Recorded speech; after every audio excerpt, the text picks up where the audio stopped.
Halo minasan, balik lagi di channel Tao-chan, di mana kita akan membahas manga dan anime populer. Tapi sebelum itu, silahkan minasan klik tombol subscribe dan nyalakan lonceng notifikasi agar minasan tidak ketinggalan info terbaru dari Sensei. Bila sudah, mari kita berangkat dan tancap gas!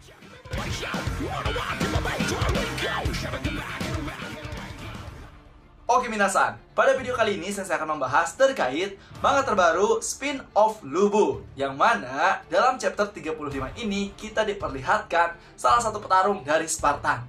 Dan kita diperlihatkan juga patung dari King Leonidas, yang Sensei sendiri asumsikan bahwa itu akan menjadi desain kasar dari King Leonidas yang akan bertarung di manga Record of Ragnarok. Jadi akan seperti apakah ceritanya di manga spin-off Lubu chapter 35 ini? So, tanpa basa-basi lagi minasan, langsung saja kita gas ke pembahasannya. Chapter dibuka setelah pertarungan Lubu dengan kakek Chess yang dimenangkan oleh Lubu. Orang-orang yang melihat Lubu menang sangat terkaget karena dia berhasil mengalahkan sang legenda gladiator selama bertahun-tahun. Para pendukung Lubu terlihat sangat senang, demikian pula Narcissus, yang senang akan kemenangan Lubu dengan berkata, "Yatta, Lubu-san benar-benar luar biasa. Dia selalu tersenyum dalam keadaan apapun dan kapanpun. Aku yakin Lubu-san pasti bisa menjaga dirinya sendiri. Tapi bagaimana dengan diriku?"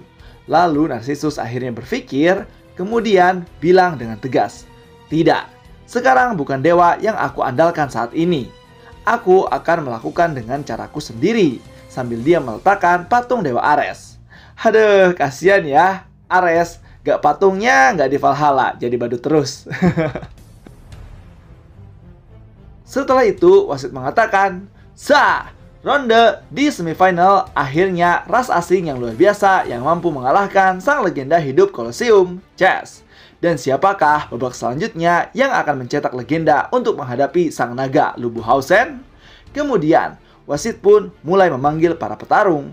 "Sah, saksikanlah pertarungan semifinal ronde kedua gladiator terhebat di seluruh dunia. Pintu gerbang barat, masuklah. Menunggangi kuda layaknya angin, berburu musuh layaknya singa, penguasa dataran yang ditakuti oleh negara-negara lainnya. Ras berkuda terkuat dari Skytia, sang pemburu badai. Dia adalah Thanaos." Setelah itu, keluar dari gerbang, Thanaos pun berkata, "Hihihi, aku ingin tahu kualitas daging orang Spartan, hehehe." Kemudian, wasit pun mengumumkan kembali petarung dari gerbang timur dengan berkata, "Prajurit dari pintu timur, masuklah. Negara mana yang memiliki seni bela diri terkuat dalam sejarah umat manusia? Jika 300 orang itu dikumpulkan, maka 300 orang itu akan menjawab Spartan, sang legenda yang telah hilang bertahun-tahun lamanya.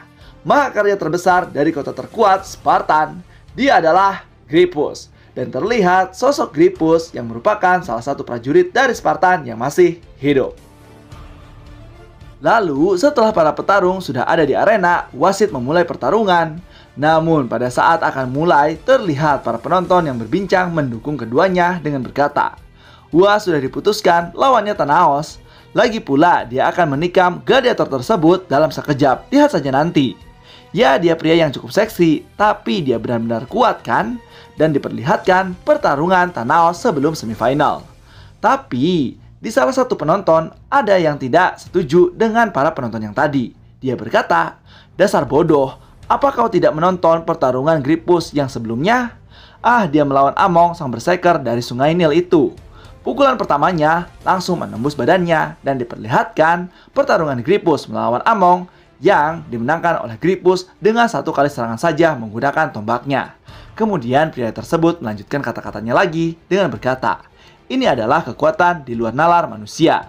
Menjadi keturunan seorang Spartan bukanlah candaan. Satu pukulan lagi, maka berakhirlah sudah." Setelah itu, panel pun memperlihatkan arena pertarungan. Terlihat Thanaos seperti yang kewalahan menerima serangan dari Gripus. Dan dia berkata, "Apa-apaan itu? Dasar bajingan Spartan.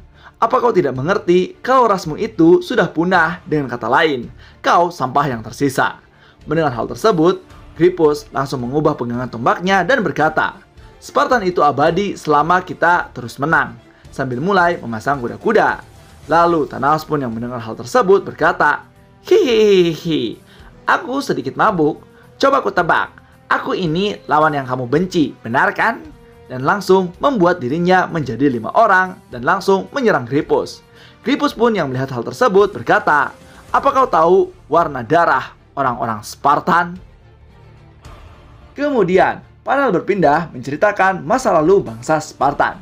Di sana dikatakan, negara militer paling kuat yang tercatat dalam sejarah. Anak laki-laki Spartan akan dilemparkan dari tebing. Hanya orang yang kuat yang bisa memanjat tebing tersebut dan akan diakui sebagai seorang pejuang. Dan tempat ini menjadi etimologi dari pendidikan Spartan pada saat ini. Kekuatan besar kerajaan Persia dengan pasukan sebanyak 200.000 prajurit, sedangkan Spartan hanya memiliki 300 prajurit yang dipimpin oleh pahlawan besar Raja Leonidas berhasil mencegatnya. Meskipun mereka berhasil menaklukkan Yunani selama bertahun-tahun dengan seni bela diri yang luar biasa. Tetapi jika disejajarkan dengan kekaisaran Romawi, orang-orang Romawi juga tunduk akan kekuatannya. Apakah darah seorang Spartan akan berakhir di sini? Atau apakah julukan pasukan prajurit terkuat telah hilang? Jawabannya adalah tidak. Yang kemudian panel berpindah ke masa lalu Gripus. Di sana diceritakan 500 tahun setelah kepunahan bangsa Spartan. Diam-diam tapi pasti, darah dan kebanggaan itu pasti akan diwariskan. Dan benar saja, seorang anak laki-laki lahir untuk mewarisi jiwa King Leonidas. Dia yang merindukan Raja Leonidas sang pahlawan Spartan. Dengan dibuktikan melalui latihannya yang sangat berat dan bisa dianggap sepadan dengan prajurit Spartan pada masa itu. Seorang anak laki-laki yang memiliki tekad yang kuat dan darah Spartan murni mengalir dalam dirinya sangatlah deras, yang terus ia asah dan asah sehingga kemudian hari dia akan dikenal seperti patung ini, yang merupakan patung King Leonidas. Nah, inilah dia minasan patung dari King Leonidas di manga Spin of Lubu. Dan Sensei berasumsi bahwa patung ini merupakan desain kasar dari penggambaran King Leonidas yang akan bertarung di manga Record of Ragnarok nantinya, seperti halnya desain Qin Shi Huang di manga Spin of Lubu. Setelah itu, panel berpindah lagi ke pertarungan. Terlihat Thanos yang sudah mulai menyerang Gripus dengan sekuat tenaga. Namun, Gripus telah bersiap memasang kuda-kuda untuk menahannya. Dan pada saat Thanos menyerang Gripus, Gripus menangkis serangan Thanos dan langsung membalasnya kembali, yang mengakibatkan Thanos dalam satu kali serangan saja tertusuk tombak milik Gripus dan menyebabkan Thanos mati seketika. Dan para wasit yang melihat mereka bertarung sangatlah terkejut karena pertarungan terjadi begitu saja. Wasit pun akhirnya mengumumkan hasil pertarungan. Gripus berhasil mengalahkan Thanos dengan serangan baliknya. Pertarungan semifinal di putaran 2 ini dimenangkan oleh Gripus, sang mahakarya dari Spartan.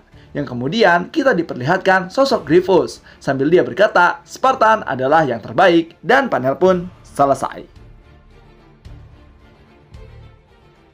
Nah, itulah dia minasan terkait pembahasan manga Spin of Lubu chapter ke-35, di mana kita telah diperlihatkan hasil pertarungan semifinal ronde 2 yang dimenangkan oleh Gripus, yang nantinya akan melawan Lubu Housen di babak final. Dan gimana juga nih menurut minasan terkait asumsi Sensei mengenai patung King Leonidas itu? Apakah itu merupakan desain kasar dari penggambaran King Leonidas di manga Record of Ragnarok? Silahkan isi di kolom komentar ya.